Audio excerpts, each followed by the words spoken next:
बे समाव स्टुडिअ'आव दं आं जेंग्रें नार्जारी।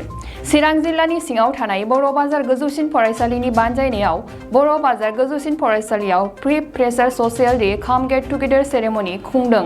बे हाबाफारियावनो बाहागो लानानै बिटिआरनि मावफुं सोद्रोमा रनजित बसुमतारिया खौरांगिरिनि सोंथियाव बुङो दि प्रमद बर'नि दैदेननायाव बर' सेंग्रा सिख्ला लेखा गोरोंफोरनि थांनानै थानांगौनि थाखाय सरकारनिफ्राय सिं सिं दावहा नांगासिनो दङ। जों सरकार दानाया 10 दानल' जादों, नाथाय बेरेखा हानजाया जोबोद थाब बेनि फिथाइखौ मोनजानो लुबैदों। लोगोसे सोरनिबा थुलुंगा होनायजों हाग्रा दानना गोदानै थाफैनाय मानसिफोरनो हा होआ आरो थाखानाय गोजाम सुबुंफोरखौ होखारनाय जानाय नङा होननानै खौरांगिरिनि सिगाङाव फोरमायो। बे समाव बिजनीनिफ्राय मोगथां बर'नि खौरां। प्रमद बर' बिथांनि दैदेननायाव लेखा गोरों जोंनि सेंग्रा सिख्ला जोहोलावफोरनि थांना थानायनि राहा लामाखौ लानानै गोबां सिङाव दावहा नांगासिनो दङ। स्पेसियेलि जों माबोरै सेल्फ डिपेन्डेन्ट जानो हागोन, सेल्फ इमप्लयड जानो हागोन, बेखौ लानानै जों माखासे प्रजेक्ट लागासिनो दङ। बबेखानि जोङो दा 10 दानल' जादों जोंनि सरकारा सोलिबाय थानाया। बे 10 दाननि गेजेरावनो गोबां जोंनि रायजो राजाफ्रा बा जोंनि अपोजिसन पार्टिनि मानसिफ्रा खोब गोख्रै फिथाइ मोनजानायखौ लुबैदों। खिन्थु जोङो 10 दान नङालासिनो गुबुनफोरनि बायदि 17 बोसोर जुदि जों बेवहाय रायजो खुंनायमोनब्ला बा बे हालामखौ जोंनि पार्टिया सालायनो मोननायमोनब्ला जोङो सानो मेक्सिमाम जोंनि प्रब्लेमा समाधान जागौमोन।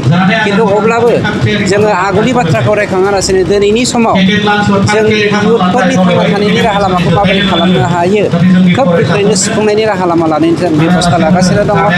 खिन्थु मावनायनि सिगां बाथ्राखौ दल दामनानै फोसावलाबायबाथ' जोंहा मुलाम्फा जाया। बेनि थाखाय सोंखारिनाया सोंखारिबाय थागोन, बुंनाया बुंबाय थागोन, जोंनि मावनायखौ जों मावलांबाय थागोन, जों मावनायनिफ्राय एरखेनाय नङा।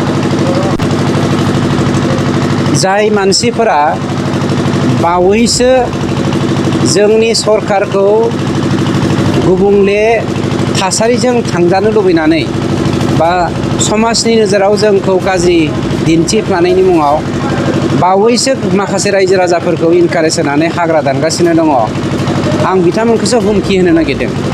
रावबो गोदानै हाग्रा दाननाय मानसिफोरनो जोङो हा होआ बे स्पस्ट खोन्था। खिन्थु थाखानाय गोजाम मानसिफोरखौ जोङो होखारनायनिबो बाथ्रा फैनो हाया, बेबो स्पस्ट। मोनसे गोजोनथाव खौरां।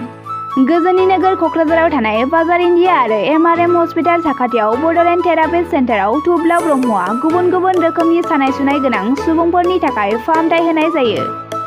जेरै जान्जि सानाय, हान्थु सानाय, गोदोना सानाय, आदै सानाय, आफादावदै सानाय, जानजि जरा सानाय, खर' सानाय, सिनस्रि जरा सानाय, बैफोरबायदि सुबुंफोरनि सानायफोरखौ फाहामथाय होबोगासिनो दं।